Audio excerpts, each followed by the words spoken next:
Let's do this.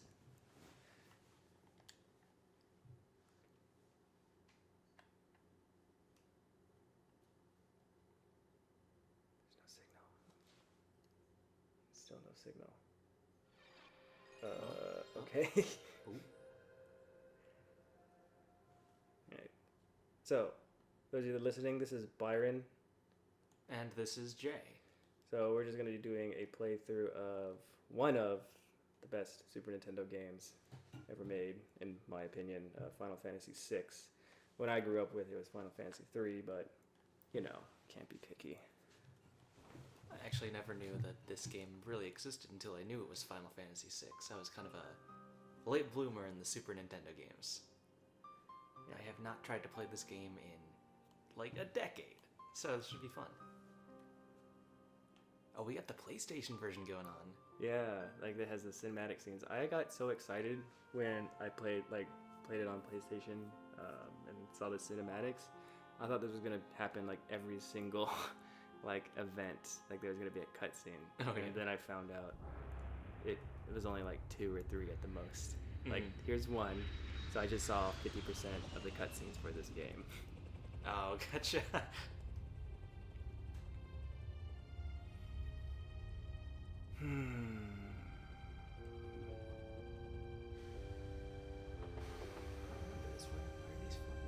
I'm sure I'm gonna figure this out. Actually, yeah, I don't recall there really. I think there was an enemy that had flying stuff, but it wasn't that. I don't know. Emphasized in the game.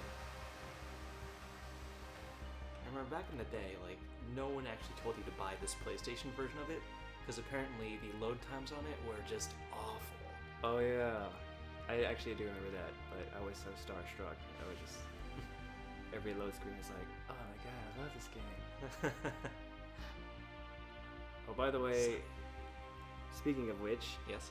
I don't know any of the accurate or like the correct pronunciation of their names, so if either of us say it wrong, just deal with it. I'm going by like how I was a little kid. I'm trying my best to like go back to that time when I was little and I got this game.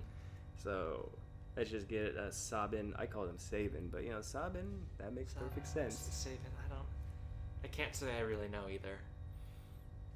So this is going to be very painful to listen to. Yeah, for those if you know the real pronunciation. Exactly. Hey, there's Kiefka. No, I'm just kidding.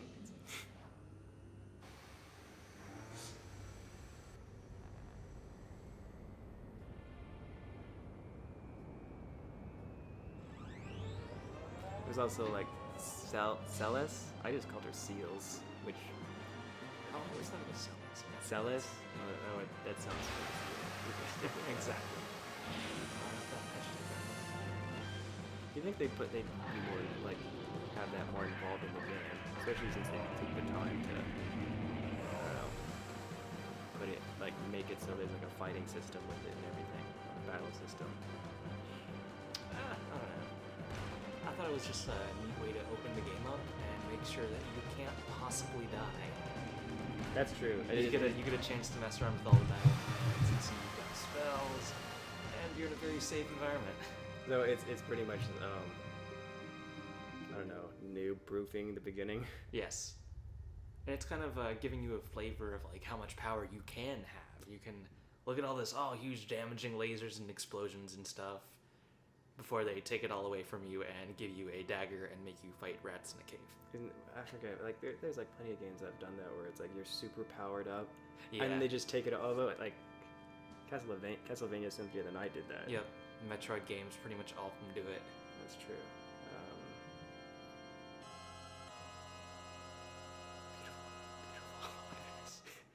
16 bits. Oh, I don't remember that actually.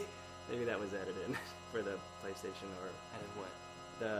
that thing, the Magitech icon thing. I thought it was there. Maybe.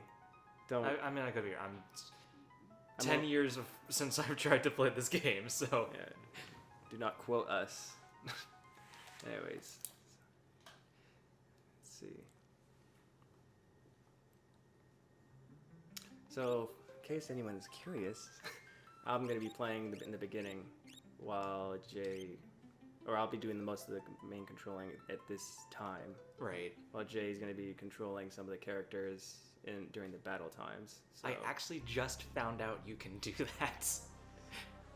When Byron asked me to do this, I was like, oh yeah, that sounds like fun. You know, we can, talk about Final Fantasy and, trade off the controller, play the game. Wait, you can do 2-player in this? I had no idea. I remember, this was like the first time when I was younger, there was like so much dialogue, and I'm like, what's all this reading involved in this game? I think, at least in the Super Nintendo version, you couldn't skip through this. Like, you had no choice but to read through it, and I'm like, ugh. Yeah, probably not. Probably. But then, of course, I was forced to read because I was getting antsy and wanted something to happen, so I was like, oh, I totally understand what's going on now. Really? You were one of those anti-kids that didn't like reading his RPGs? Yeah, and then, it was this game that turned me around. Okay. I was like, wow, words actually enrich the game. Dialogue and talking. So then when I finally got to move, I was like, oh, cool. Or actually have control of the text or something. I like the sprite work on the village down there in the background. Yeah. I wonder if that was enhanced or if that's been there for Super Nintendo. I honestly can't remember.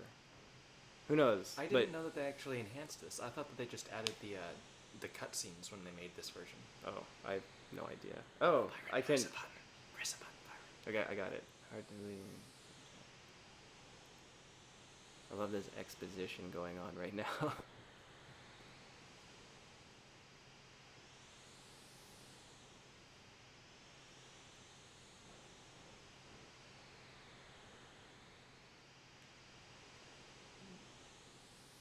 Oh, nice. Slave crown. I think we can't use that word anymore.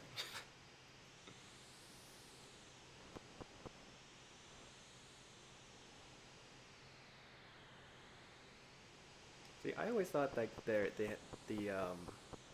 arms like had claws, kind of like Teenage Mutant Ninja Turtles or something. They don't. Where it was like 3-pronged or 2-pronged or something. I don't know. Wait, they don't they? Oh, I guess they do. They look like they do. I guess with the like the whole remakes and stuff, like the cinematic, they don't really show that. I guess. See, when I first... That's true. In that opening cinematic, they did kind of look very Chocobo-ish. Yeah. I think when I was younger, I was so excited that I just pressed it and skipped through this. And then when, of course, I was like, I love this game so much, I need to soak everything in. Then I finally watched like this, and then I was like, oh, they're kind of making their way towards the village. And that amazing, I don't know what kind of map layout that is, but... What is it, like mode 7 or something? Something like that. A super special SNES chip. Pushing Super Nintendo to its limit. Thank you, Final Fantasy. I think I have about like a minute more of patience right now. This was kind of a cool thing for at the time, though, the way they have the credits rolling, the opening sequence. Yeah, I mean, you think about it, it's a lot like an opening to a movie. Right, I'm pretty sure that's what they were going for. Yeah. You actually, I don't think I don't recall any game at that era that ever dared do this, but now you see like Metal Gear, like that's every single Metal Gear. That's like their... Oh yeah, but that's always, Hideo Kojima's thing. He loves making his games like movies. He loves movies. He's all about cinematic things in games. That's so true, especially since Metal Gear Solid 4 was mostly cinema. Man, how many hours of video did that game have? I heard it was something absurd, like 10 or 20 or something. I don't think it's 20. I believe it. Was a lot. I remember most of the time I was not holding onto the controller. Let's see. Mm-hmm. I still remember the end of Metal Gear Solid 2 where you spent like it ended and there was an almost 2-hour ending sequence, and it was all with like real footage of downtown New York. And like my mom came in the room and she was like, "Are you still playing a game? Because this doesn't sound like a game. What kind of game is this?" As at the time, it's like talking about really like deep stuff about like control and politics, and I'm like 14. She's like, "You have any idea what's going on right now?" It was funny. Well, you know, Snake and... There's So- the big shell. Let's make this a little more challenging, and we'll go to active battle mode. That Oh means- yeah. Okay. You were gonna do weights? What are we, children? Well, No. But yeah, definitely active. It's gotta you be know what? Let's active. be classic. Yeah. I'm getting too personal. Wait, did you max out the text speed? Should I max it out? Oh, you gotta max it out. Okay, that will be helpful. So, well, here's another little useless thing. If you press left, so you can select all of them, look at all of them, and that way you can actually look at their what everyone's Oh, that's holding. pretty neat. I didn't know that. Yeah, because you know, I if know you you just did that for like healing spells and stuff. because you can't like look at their equipment or change their equipment from here. Can it? You can change hers. Mm-hmm. Let's see. All right, so you're controlling Vixen Wedge or Vixen Wedge or whatever they call them here. All right. I'm one of those people obsessed with like going to every nook and cranny of a game and dungeon. So Mhm. everyone's just gonna have to bear with me, at least when I'm playing. So I can deal with this. Oh my god, it's a dog! it's a Doberman First thing they make you kill is a dog. Those monsters. Lobo. Tech missile. What else would I use? It's not working. Oh no! Technical difficulties. Doesn't appear to be.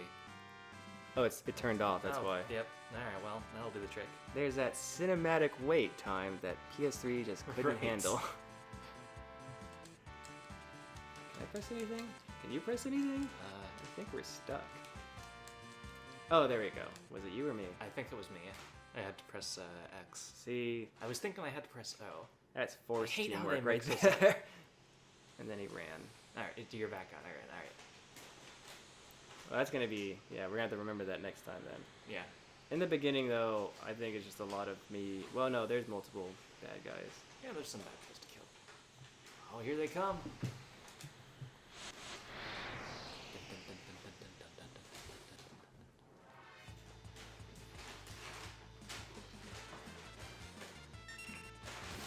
I just use that. What was that thing? X something? I'm using Ice Beam. And Bolt Beam.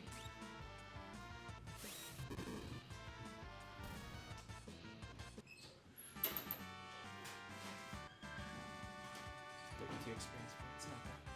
Ooh, got a level. Wedge got a level too. It's a good thing that we're gonna keep them for the rest of the game. Yeah, I don't know if that was like a cool running gag or joke or something where they kept them going, but then they just kept killing them. Oh yeah, aren't they in like every Final Fantasy game? There's a Biggs and a Wedge.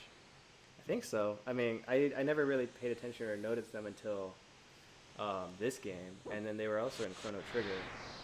They were in Final Fantasy VII. I don't know. Truth be told, I didn't play the rest of them. Is there one in Final Fantasy X? Oh, it's your turn. I don't remember. Was it mine? Oh. Let's go Heal Force. And fire. I'll spice it up a little bit. Dude, Tech Missile. Look at that X-Spur. That's not a Tech Missile. I'm gonna make things different. If I just use the same one, it's just gonna feel like a grind session. Look at that. What happens? Teleported. It's like It's just a wolf on the moon right now. I think it's like a single attack version of X Zone. Okay. But you know what? I felt dirty when I used X Zone. If I did the invisibility X Zone cheat, I felt bad. I was like, this isn't right. I didn't earn this. I'm just gonna blast these guys. Fire, fire, fire! I'm gonna ice beam them, but I won't get a chance. I forget. Does this game redirect targets if the other guy died? Yeah, it'll Okay. do that. I remember, what was it? Golden Sun. Golden Sun did not do that. And so it was it kind of annoyed the heck out of me, but it also made it so you had to like plan your attacks. Like, oh, I think I only need 2 to kill this one, and then send another guy to attack a different target. So it was kind of something.